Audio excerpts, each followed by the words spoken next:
എൻ്റെ അടുത്ത് പലപ്പോഴും പല സ്ത്രീകളും പറഞ്ഞു എനിക്ക് നന്നായി ഭക്ഷണം ഉണ്ടാക്കാൻ അറിയാം, ഞാൻ നന്നായിട്ട് കുക്ക് ചെയ്യും, എനിക്ക് എൻ്റെ ഭക്ഷണം കഴിക്കാൻ നല്ല ടേസ്റ്റാണ്, അതുകൊണ്ട് എനിക്കൊരു ഫുഡ് ബിസിനസ് തുടങ്ങണം അല്ലെങ്കിൽ റെസ്റ്റോറൻറ്റ് തുടങ്ങാൻ നല്ല ആഗ്രഹമുണ്ട്, അതിൻ്റെ കാര്യങ്ങളൊന്ന് പറഞ്ഞു തരുമോ എന്ന് ചോദിക്കാറുണ്ട്. അത് പറഞ്ഞു തരുമോ ചോദിക്കുമ്പോൾ ഞാൻ എപ്പോഴും പറയുന്ന ഒരു കാര്യമാണ്, എല്ലാവരോടും ഞാൻ പറഞ്ഞ കാര്യം എന്താണെന്ന് വെച്ചിട്ടുണ്ടെങ്കിൽ നിങ്ങൾക്ക് ഭക്ഷണം ഉണ്ടാക്കാനാണ് ഇഷ്ടം അല്ലെങ്കിൽ അതാണോ നിങ്ങളുടെ താല്പര്യം, അതല്ല നിങ്ങൾക്കൊരു ബിസിനസ് റൺ ചെയ്യാനോ ആണോ ഇഷ്ടം എന്നുള്ളതിനെ കുറിച്ച് നമുക്ക് നല്ലൊരു ബോധ്യം ഉണ്ടായിരിക്കണം എന്നുള്ളത്.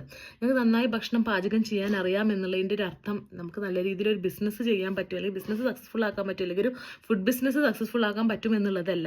ചില ആളുകൾക്ക് ഭക്ഷണം ഉണ്ടാക്കാനും അറിയുണ്ടാവില്ല, അവർക്ക് പാചകത്തിൻ്റെ ABCD അറിയുണ്ടാവില്ല, പക്ഷെ അവർക്ക് നന്നായിട്ട് ഓപ്പറേഷൻ സ്കിൽ ഉണ്ടായിരിക്കും, മാനേജ്മെന്റ് സ്കിൽ ഉണ്ടായിരിക്കും, അല്ലാന്നുണ്ടെങ്കിൽ അവർക്ക് നന്നായിട്ട് ഫുഡ് ആൻഡ് സേഫ്റ്റി ഹെൽത്ത് മാനേജ്മെന്റിനെ കുറിച്ച് നല്ലൊരു അറിവുണ്ടായിരിക്കും, ലീഗൽ റിക്വയർമെന്റ്സിനെ കുറിച്ച് നല്ലൊരു അറിവുണ്ടായിരിക്കും. അങ്ങനത്തെ ഒരു വ്യക്തിക്ക് ഒരു ഷെഫിനെ ഹയർ ചെയ്തുകൊണ്ട് അവരുടെ റിക്വയർമെന്റ്സിനനുസരിച്ച് ട്രെയിൻ ചെയ്തെടുക്കാൻ പറ്റുന്നുണ്ടെങ്കിൽ ഈസിലി നല്ല അടിപൊളിയായിട്ട് ഒരു റെസ്റ്റോറൻറ്റ് അല്ലെങ്കിൽ ഒരു ഫുഡ് ബിസിനസ് സക്സസ്ഫുൾ ആക്കാൻ പറ്റുന്നുള്ളതാണ്.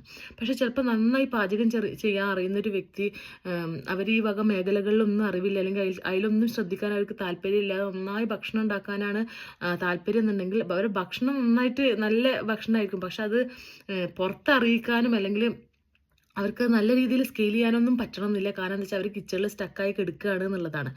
അപ്പോൾ ഇത് രണ്ടും കൂടെ കൈകാര്യം ചെയ്ത ഒരുപാട് വ്യക്തികളുണ്ട്, ഇല്ല എന്നല്ല പറയുന്നത്. പക്ഷെ അതൊരു എക്സ്പാൻഷൻ്റെ ലെവലിലോട്ടൊക്കെ പോകുമ്പോൾ ഉറപ്പായിട്ടും നിങ്ങൾക്ക് പാചകം ചെയ്തുകൊണ്ട് ഇരിക്കാൻ പറ്റൂല. അപ്പോൾ പാചകം ചെയ്യാനുള്ള ഇഷ്ടം കൊണ്ട് തുടങ്ങിയിട്ട് പിന്നെ അവസാനം ചെയ്യാൻ പറ്റുന്നില്ല എന്നുള്ള സങ്കടത്തേക്ക് പോകേണ്ട ഒരു അവസ്ഥ വരരുത്.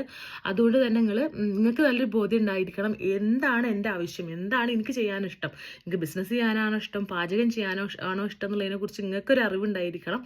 ആ അറിവ് അനുസരിച്ച് നിങ്ങൾ തന്നെ തീരുമാനിക്കണം ഏതാണ് ഞാൻ ആഗ്രഹിക്കുന്ന കാര്യം എന്നുള്ളത്. അത് വെച്ചിട്ട് നിങ്ങൾ വർക്ക് ചെയ്യണം. അല്ലാതെ പാചകം ചെയ്യാൻ അറിയും എന്നുള്ളത് കൊണ്ട് നിങ്ങൾക്ക് സക്സസ്ഫുൾ ആക്കാൻ പറ്റൂല ബിസിനസ്. കാരണം അതിനകത്ത് വേറെ കുറേ കാര്യങ്ങൾ കെടുപ്പുണ്ട് എന്നുള്ളതാണ്. അത് അറിയൂല എന്ന് കരുതിയിട്ട് നിങ്ങൾ സക്സസ് ആവാതെ ഇരിക്കില്ല. നിങ്ങൾക്ക് വേറെയുള്ള കാര്യങ്ങളൊക്കെ പഠിച്ചെടുക്കാനുള്ള അറിവും കഴിവും അല്ലെങ്കിൽ മനസ്സൊക്കെ ഉണ്ടെന്നുണ്ടെങ്കിൽ നിങ്ങൾക്ക് ഈസിലി ചെയ്യാനും പറ്റും എന്നുള്ളതാണ് കേട്ടോ.